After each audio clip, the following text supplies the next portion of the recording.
You can feel the excitement. The premiere of Star Wars hits the Valley. And you don't have to be a Jedi master to know that Star Wars Episode 2, Attack of the Clones, is causing a lot of excitement. Welcome back. I'm Kathy Ray. Hello, everyone. I'm Ross Becker, and that's right, a lot of excitement. Dave Malkoff is at the Orleans, where fans are counting down the hours till showtime. Hi, Dave. Oh, yeah. Ross and Kathy, we are here at the Orleans where the film goes on at 12:01, but there is also a special showing. You guys won tickets on the radio. How'd that happen? Well, actually, the company I work for ran a contest with Extreme Radio this weekend, so it's a little bit of a perk. They know I'm a Star Wars fan. I got a few extra tickets. So you get to see it before everyone else gets. Before everyone else, that's right. So in this movie, we find out where Darth Vader came from, right? Right. We find out this is where Anakin starts to turn to the dark side a little bit. Oh, yeah. It's gonna get a little evil. Well, we actually have a clip of that and how Anakin is turning to the dark side a little bit. Let's take a look at that clip from Star Wars Episode 2. The boy has exceptional skills. But he still has much to learn, Master. His abilities have made him, well, arrogant. Yes. A flaw more and more common among Jedi. Too sure of themselves they are. Even the older, more experienced ones.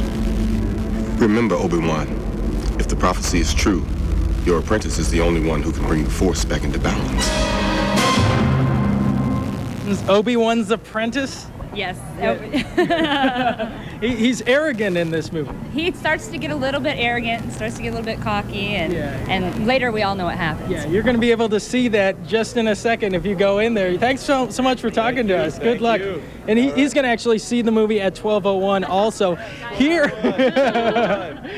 at the Orleans, they've got a digital projection system. This is the way the movie was supposed to be shown.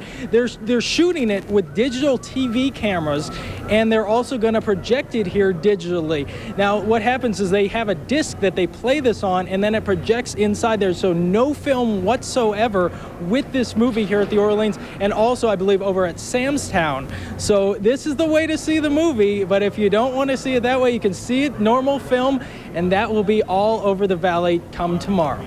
All right, you know, Dave, for some reason, I think you're really having fun with this story. No, this is work. I'm working right now. I'm getting paid, I'm working. Absolutely, Dave. All right, thanks. You know, we're all about this Star Wars premiere here. Yep, even our own Nathan Tannenbaum is watching the lines. All right, let's change the mood here just a bit. This is an event some fans have waited, well, I guess too long for in some cases. Not you. Not me, no. Star Wars Episode 2, The Attack of the Clones, officially opens now in less than 1 hour. News 13's Dave Malkoff is live at the Orleans theaters as the countdown approaches to, I believe it's 12:01, Dave? Oh, yeah, 12:01, then there's a 12:02 showing. There's 3 theaters here showing it tonight.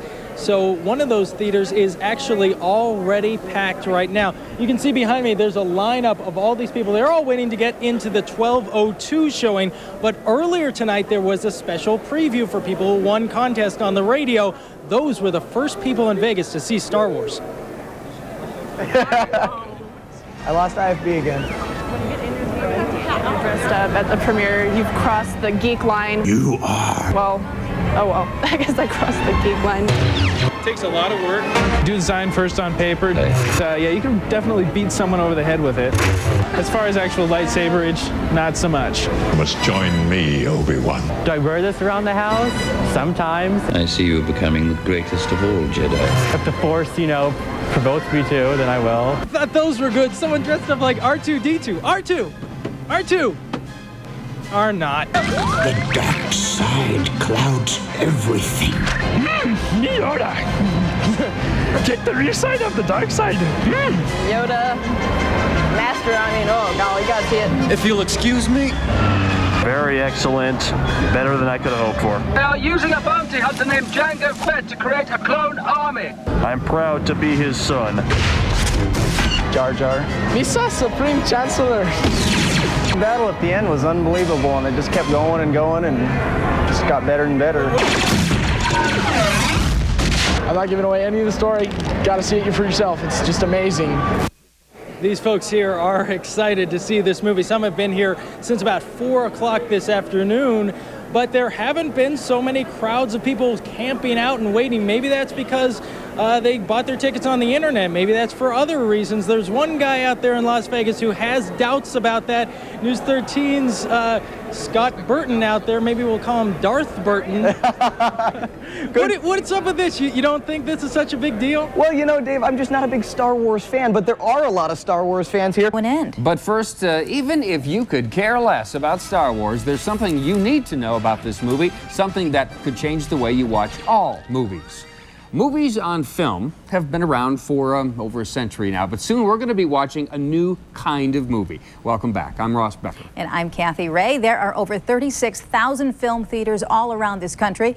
There are many, of course, right here in the Valley. But tonight, 2 theaters in town are breaking a centuries-old tradition. News 13's Dave Malkoff is live at the Orleans Hotel and Casino. Dave, so what's the big change? Well, Kathy, you know, since the silent era, they've been using this stuff. It's 35mm film to shoot and then edit and then project their films on the screen.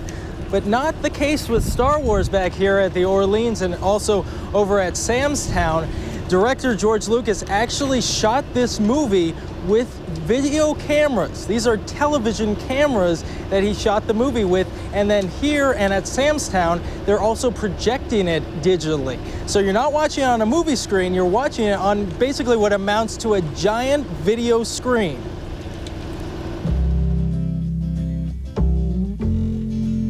There's a thin line between movies and TV shows, but somehow movies have always looked better, more real. I will not let this republic... Like Star Wars, for example. This is a film, right? I'm just splicing this together right now. Now this is film. The traditional method of running celluloid through a projector hasn't changed much in a century. Hold it for a second so you could expose light through it, and then pull it down again. They could have a problem with it. It could jam up in the projector. When it jams up, you've probably all seen the thing where the film melts. But this is where TV and film melt together. A new lab at UNLV where students edit movies on computers versus the old way. And you would literally, when you wanted to cut the film, you'd snip it, put it together, put some tape over it, and move on.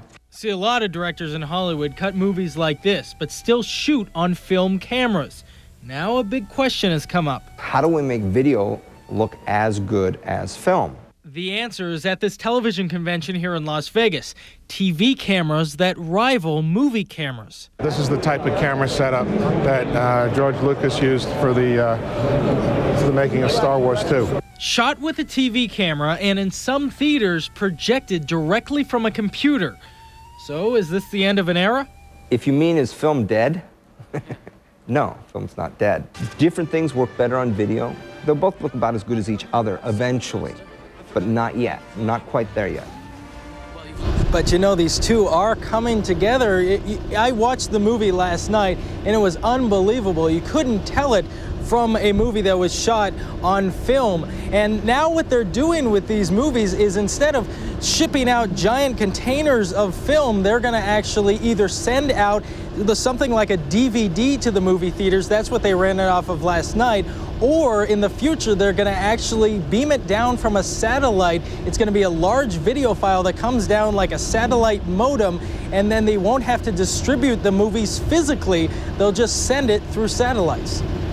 All right, Dave, listen, the other thing is the question about those satellites then. Can we at home, can we use our satellite dish to pull it down ahead of time? Well, I don't know if you can tap into that, but now they're getting satellite TV that is digital, and they're going to have satellite TV that's HD compatible, that's high definition television, and that's what this was shot in, high definition cameras. So film and TV, I don't know, there's something between those two. Yeah. Wow. New technology of popcorn is all we need. Yeah. I've got to take a course in this to understand it all. Thanks, Dave. Now, even though some of the first showings of the